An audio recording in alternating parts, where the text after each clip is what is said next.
Good morning, children. In today's session, we shall be looking at figures of speech. Authors and poets use figures of speech in prose and poems to enhance their writing. Figures of speech present ordinary things in new or unusual ways. They communicate ideas that go beyond the word's usual literal meaning. So we can say that figures of speech is a figurative use of language. And in today's session, we are going to look at 5 figures of speech, which are alliteration, repetition, anaphora, simile, and metaphor. The remaining figures of speech will be discussed in my coming videos. So let's get started. The first figure of speech is alliteration. It is that figure of speech where the initial consonant sounds are repeated for poetic effect. Remember, children, it is the consonant sounds which are repeated. Let's look at some examples. A big bug bit the little beetle, but the little beetle bit the big bug back. In this sentence, the b sound represented by words big, bug, bit, beetle, butt, back is repeated several times. So it is an example of alliteration. Another example, Peter Piper picked a peck of pickled peppers. Here the p sound is repeated. And the third example, 3 grey geese in a green field grazing. Here the g sound is repeated as in grey, geese, green and grazing. So remember, children, alliteration is that figure of speech where the consonant sounds are repeated. The next figure of speech is repetition.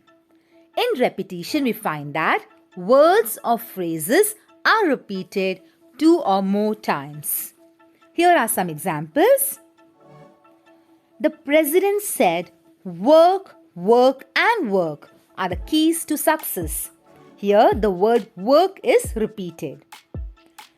Smile, smile, smile at your mind as often as possible.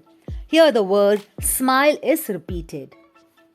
And the third example, frail crumbling houses, crumbling doors, crumbling rafters, crumbling wood, crumbling bodies, crumbling lives, crumbling hearts. In these lines, the word crumbling has been repeated several times to create a poetic effect. So, repetition is that figure of speech where a word or phrase is repeated several times. The next figure of speech is anaphora. In anaphora, we find the repetition of a word or phrase at the start of successive sentences, phrases or clauses. Now remember, children, in repetition, the words and phrases were repeated in any line. But in anaphora, it is repeated at the beginning of successive lines. Here are some examples.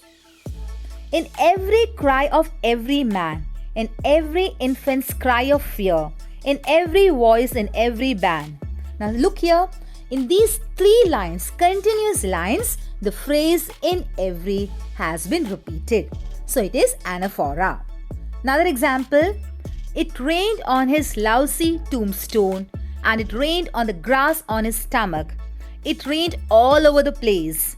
In these 2 sentences, the words it rained has been repeated continuously. And third example, in Martin Luther King Jr.'s I Have a Dream speech, Martin Luther uses the anaphoral phrase I have a dream to start 8 consecutive sentences. So children, remember, anaphora is that figure of speech where a word or phrase is repeated at the beginning, at the start of continuous lines. The next figure of speech is simile. It is that figure of speech where we use words like or as to compare 2 different things and show a common quality between them. That means simile is a direct comparison between two different things. However, there's something common between them. Let's try to understand simile with some examples. Rani moved like a deer. Here we know that Rani and deer are totally different from each other. But then the way Rani moves has been compared with that of a deer. So the movement of Rani is similar to that of a deer, and hence it is an example of simile. Since two different things have been compared with each other and a common quality is shown. Here the common quality is that of movement between Rani and deer. Here is another example. He is as cool as a cucumber. Here the person he has been compared with cucumber on the basis of their cool temperament. And the next example is the king fought like a lion. The way the lion is a brave animal, same way the king, who is very brave, fought like him. And hence the king and the lion have been compared with each other, and the common quality between them is bravery. Thus, it is an example of simile. So here children, you have to remember that a direct comparison is used. And moreover, you can easily identify simile because the words like and as will be used to show the comparison. The next figure of speech, where again a comparison is made, is metaphor. It is a figure of speech that makes a comparison between two unlike things. However, unlike similes, metaphors don't make use of words such as like or as to make comparisons. Now, in metaphor, again a comparison is made between two unlike things, but the words like or as is not used. Hence, we can say that metaphor is an indirect comparison.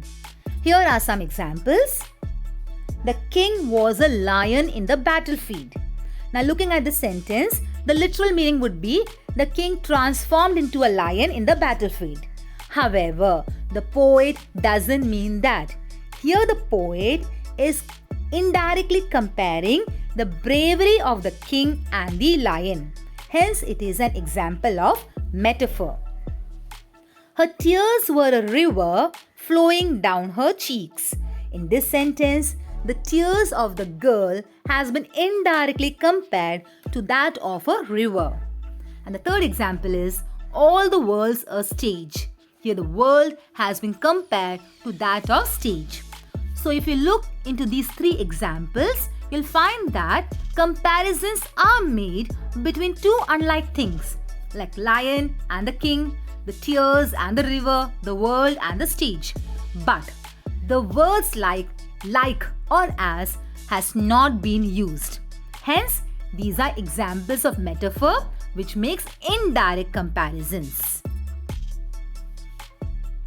So in this session, we have understood 5 figures of speech, which are alliteration, where the initial consonant sound is repeated, repetition, where words or phrases are repeated, anaphora, a word or phrase is repeated at the beginning of successive lines, simile, where direct comparison is made between two unlike objects with the use of words like and as, and metaphor, which is an indirect comparison between two unlike objects.